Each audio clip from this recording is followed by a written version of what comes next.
السلام عليكم بنات، شلونكم؟ شخباركم؟ إن شاء الله بخير يا ربي وبصحة وبعافية. نبدأ بالصلاة على محمد. اللهم صلي وبارك على سيدنا محمد وآله وسلم. بنات، مثل ما تشوفون هاي القطعة كشمير. شلون نفصل القطعة الكشمير؟ المترتين ونص، يعني نريدها قياس 2 اكس لارج. أنا دائما بالتعليقات يقولوا لي شلون نطلع الردانات أو شلون نفصل الردانات. طبعا هواي بالفيديوهات السابقة أنا لقيت تعليقات الفيديوهات القديمة، يسألون عن الردانات شلون نطلعها أو شلون نفصل الردانات. أنا هسه الفصال هذا بالتفصيل راح أنزل لكم فصال وخياطة. هو أهم شي الفصال. طبعا هنا عندي المترتين ونص. إيش أسوي؟ هذا النص متر، هذا النص متر بنات أنا عزلته. شوفوا 3 أشبار. إيش عندي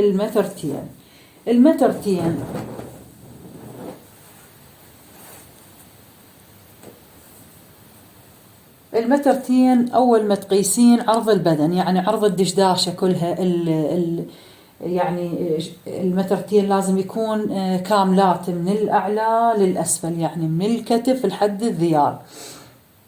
إيش كم شبر يكون للدشداشة؟ الدشداشة الاعتيادية يكون 4 أشبار. هسه راح نقيس 4 أشبار، وإذا به النقص ناخذ من الردانات.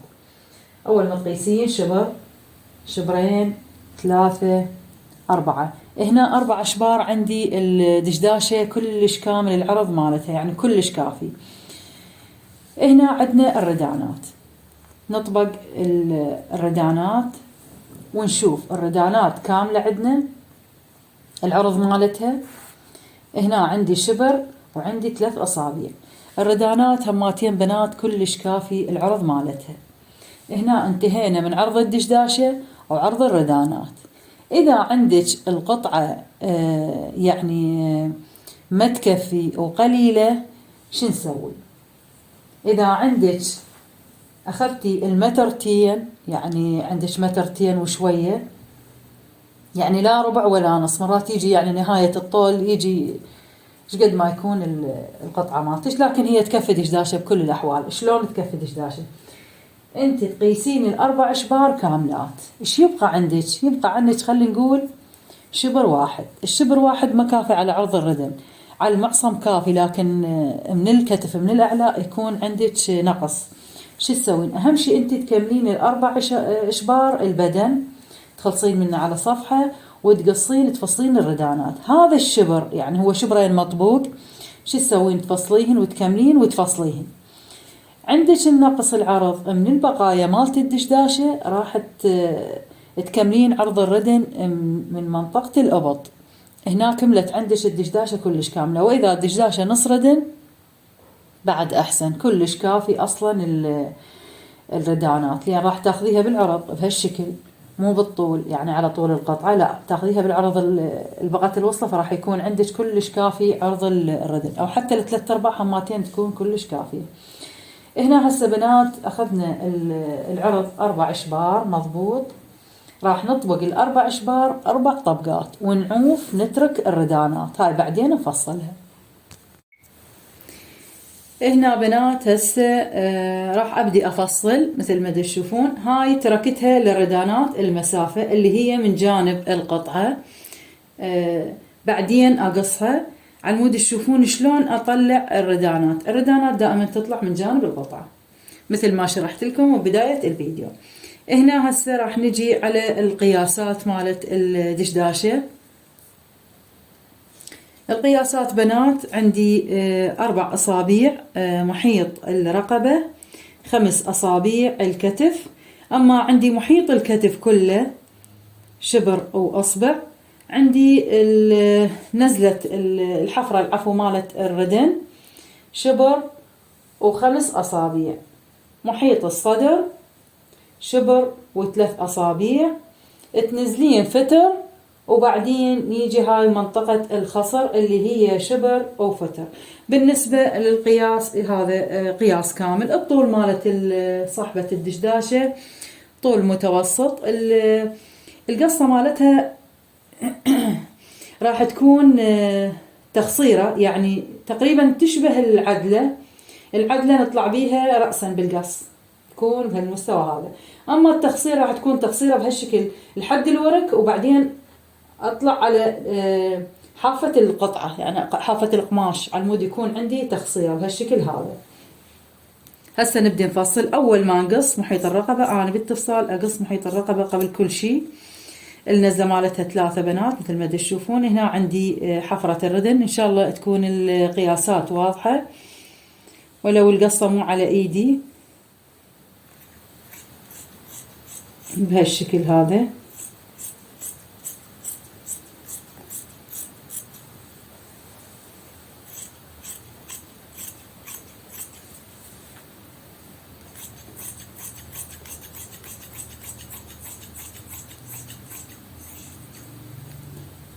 هاي القصة مالت التخصيرة مالتها بنات مثل ما تشوفون بهالشكل هذا.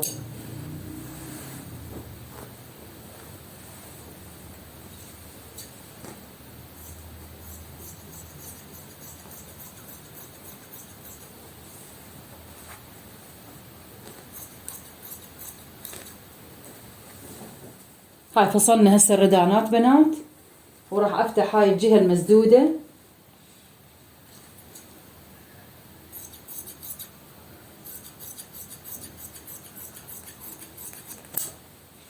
هنا بالنسبة للدشداشة اللي كلوشتها مو كبيرة كلش، يعني بس 4 أشبار، ايش قد راح ناخذ من النزلة مالتها اللي تكون من الجوانب، على المود لا تكون نازلة من الجوانب، لأن دائما الدشداشة اللي تجي عدلة بالكشمير تكون بالنسبة للمخصرة مو العدلة. العدلة ما يكون بيها من الجوانب، يعني ناخذ منها أصبعين العدلة، لكن هاي تقريبا مخصرة أو تقريبا شبه كلوشة، لازم 3 أصابع من الجوانب، على المود ليكون نازل عندنا الذيال من الجوانب. هنا سأشوفكم بنات شلون التخصيرة مالتها. شوفوا بنات، هاي كلوشتها كلش صغيرة، يعني على قد 4 أشبار، وهذا القياس.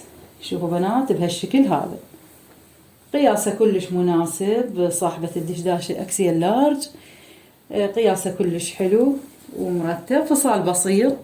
هسه نبدي نفصل هاي الردانات بنات مثل ما تشوفون. جهة بيها عرض، لأن هاي تخصيرة الدشداشة. هنا راح ناخذ الجهة العدلة، الجهة الما بيها ميلان، هاي الجهة المايلة وهاي الجهة العدلة، نطبقها بهالشكل وبهالشكل. راح يكون عندنا القماش كلش كافي. نبدأ بتفصال الردن. هنا أول ما ناخذ الطول شبر، شبرين وفتر. ما راح ناخذها 3 أشبار لأن تكون كلش طويلة. إذا أخذناها 3 أشبار ردن عدلة بوري. راح أزيد أصبع للكف. هاي قصينا الطول، هذا الطول كلش مناسب. هنا نبدي بحفرة الكتف. شلون نحفر الكتف؟ الكتف تقيسين شبر و5 أصابع. إذا عندك نقص من منطقة الإبط راح تخلين مثلث، ما عندك نقص يكون عندك القياس كلش كافي. هنا هسه القياس عندي كلش كافي. تسوين هاي الفرة بهالشكل هذا. شوفوا بنات، وهاي القصة أشرتها من الكتف، ونبدي نفصل يعني تفصال طبيعي. احنا ما نريد الردن كلش عريضة، نريدها قياس اعتيادي، لأن صاحبة الدشداشة مو سمينة كلش، قياسها مضبوط. شوفوا بنات بهالشكل هذا. راح يكون عندي شبر و5 أصابع هاي الردن. هنا عندي شبر وأصبعين. هنا عندي المعصم شبر واحد، لأن أنا تاركة زيادات. أصلا هي بالخياط راح تكون بهالشكل هذا. شوفوا بنات، راح تكون عندي بهالشكل هذا ردن عدلة بوري. إن شاء الله الفصال بنات يعني عرفتوا أو استوعبتوا شلون تتفصل الدشداشة وش قد بسيطة الدشداشة. واللي عندها يعني أسئلة تسألني بالتعليقات، وإن شاء الله أجاوبها. وبعدين بعد ما كملنا الفصال بنات هسه نروح للماكينة ونبلش نخيط، وراح أشوفكم شنو نوع اللوازم أيضا اللي راح أخليها للدشداشة. وهسه بنات اجينا على الماكينة عالمود نسوي صدر الدشداشة. أول ما بديت طبعا شوفوا هنا طبعا التطعيم عندي شبر وفتر. سويت التطعيم على شكل حرف اس، لكن من أخليه على الدشداشة أسويه بالمقلوب مثل ما تشوفون بنات شلون. أول دائرة كأنه دائرتين بالاتجاه المعاكس، اللي تريد يعني ما تعرف تخطهن بهالشكل تجيب قبق أو ماعون صغير، يعني مال ماعون استكان شاي، وتخليهن دوائر، وبعدين تخط بهذا الاتجاه. هاي الفكرة تسويها، هي كلش بسيطة بنات، يعني حرف اس، لكن أو حرف العفو رقم 2 بالإنجليزي، هماتين تقدرين تسويها. هنا أنا انطيت زيادة من البداية، يعني بنهاية الاس بنات مثل ما تشوفون، لأن عندي بالمقلوب راح أقلبه على المود يسوي لي الفرة مال صدر الدشداشة. هاي عدل راح أخليه. التطعيم كلش حلو هذا التطعيم، وأصلا يعني هاي فكرة جديدة بنات اللي حابة يعني تتبعها. شلون ما تريدين تسويها بيها أفكار هواية بنات. شوفوا بيها هاي الفكرة مثلا تريدين تسويها أنت على الدشداشة، هاي هماتين فكرة على الصدر. هنا تريدين تفريها مثل ما أني راح أسويها، شوفوا بهالطريقة هاي. تعيدين اللقطة هاي مالت الصدر، إذا ما تعرفيها عيدي اللقطة وحركيها شوية، وقدم الفيديو وقفيه إلى أن تتقنين هاي القصة. كلش حلوة هاي القصة. وأيضا التطعيم إذا تريدين تسويه كل جهة لون هماتين يكون، يعني لون تطعيم واللون الثاني من نفس الدشداشة. كلش حلو هذا التطعيم. أنا راح أخليه له شريط حافة بنات، لأن ما ينكف لازم شريط حافة. لا تخليه له سوتاج، بالسوتاج ما يطلع حلو.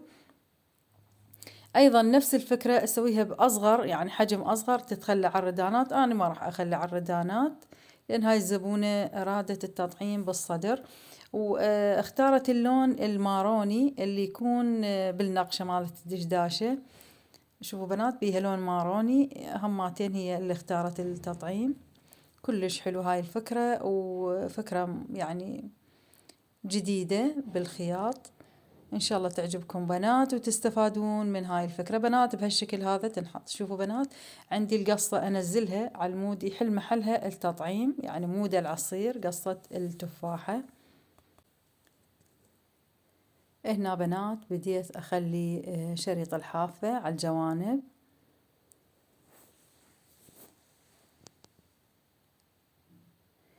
إن شاء الله بنات أسوي لكم أفكار بالتطعيم القليل. أنا هواية نزلت لكم هالفترة أو تقريبا هذا الشهر هواية نزلت لكم فصالات بالتطعيم القليل. وفكرة ثانية هماتين نفس الطريقة، لكن يكون نازل من الكتف بنات. يعني شلون من نسوي الدلعة دائرية، أسويها ويا الدلعة وينزل أيضا على الصدر. هماتين كلش حلوة هاي الفكرة. بيها يعني هواية طرق. إن شاء الله أنزل لكم فصال له بالفيديوهات الجاية، وتستفادون من هيك أفكار حلوة وقليل، يعني ما مطروقة هواية. هنا هاي الجهة الثانية هماتين بنات. هاي شغلها يصير على الصدر وعلى الردن. كلش حلوة تكون الدشداشة.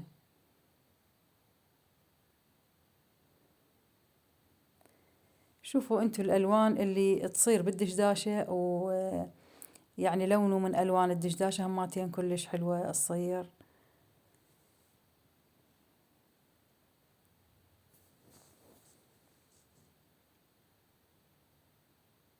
يعني مثلا الدشداشة بيها لون ماروني وبيها لون أسود، تصير جهة ماروني وجهة أسود، هماتين كلش حلوة. الفكرة أنا شوفتها للزبونة وهي اختارت التطعيم، يعني اللون اللي هي تحبه اختارته. شوفوا بنات بهالشكل هذا يكون من يكمل عندي الموديل. كلش كلش حلو.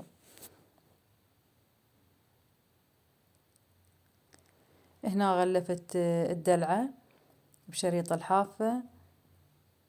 شوفوا بنات، هي قصة التفاحة تسوينها كبيرة وتخلين عليها التطعيم، راح تكون أصغر بالتطعيم، يعني التطعيم راح يسد المسافة الحيز الكبير من الدلعة. وأيضا إذا عندك دشداشة دلعتها كبيرة وما قدرتي يعني شلون تسويها، هماتين تقدرين تسوين هاي الفكرة، وأيضا تضم لك فد جزء من الدلعة مالت الدشداشة. هنا بنات شذر بيها الدشداشة كلش هواية، جاي أشيل الشذر. شوفوا بنات بهالشكل هذا ان أخذت الحيز المفتوح من الدلعة.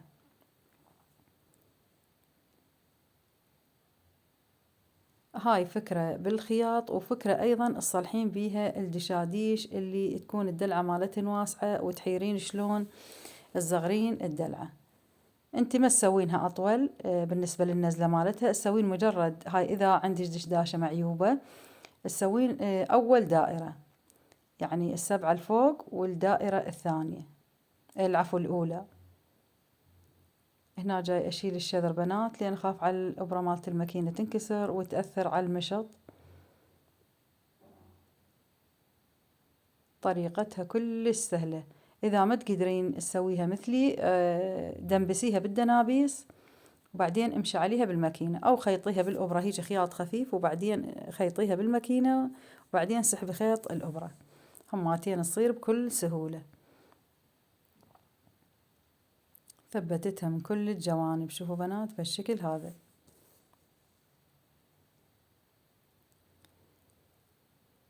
شاء الله عجبكم بنات هذا الفصال.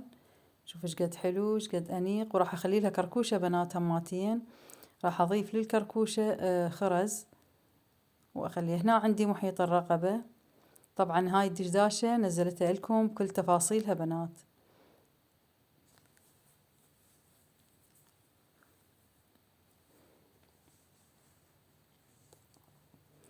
اللهم اخرجني من حولي وقوتي وادخلني في حولك وقوتك يا ذا القوة المتين.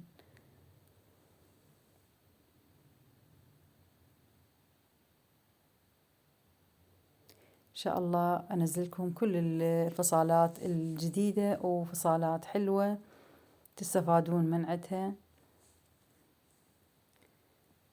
هذا الفصال أيضا يناسب القديفة بنات، اللي تريد تخيطه على القديفة هماتين كلش يطلع حلو، وتستخدم له التطعيم القديفة.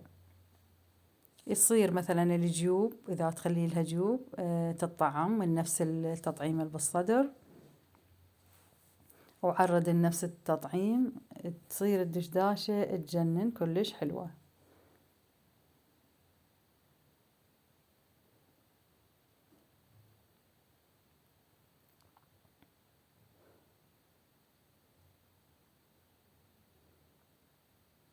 هنا خليت الردن وجاي أشيل الشذر بنات مثل ما تشوفون.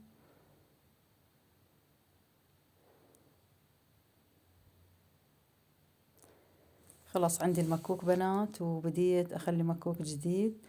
هنا بس الكفة مراد أشي على الردن. هنا أشيل زيادة عندي هماتين بالكتف.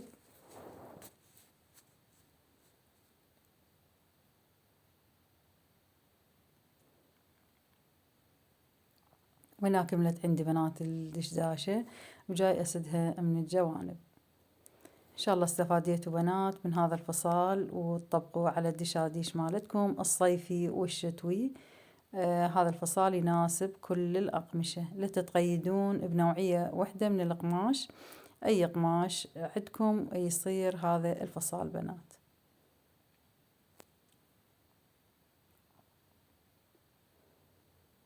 إن شاء الله عجبكم. بعد ما كمل عندي الفصال شوفوا بنات، وخليت لها هاي الكركوشة وضفت لها خرز، كلش حلو هذا الفصال، وإن شاء الله استفاديتوا. للي حابة هذا الفصال بنات تقدر تاخذ سكرين للصورة مالت الفصال وتشوفها الخياطة اللي حابة تخيط هيجي موديل. هنا الصورة وضحتها لكم بالعرض على مود تشوفون الفصال كامل بنات. وأستودعكم الله بنات، وأقول لكم مع ألف سلامة، ولا تنسونا باللايك والاشتراك وتفعيل الجرس. وأشكر كل اللي خلت لي لايك وكل اللي علقت، ومع ألف سلامة بنات ومشاهدة ممتعة.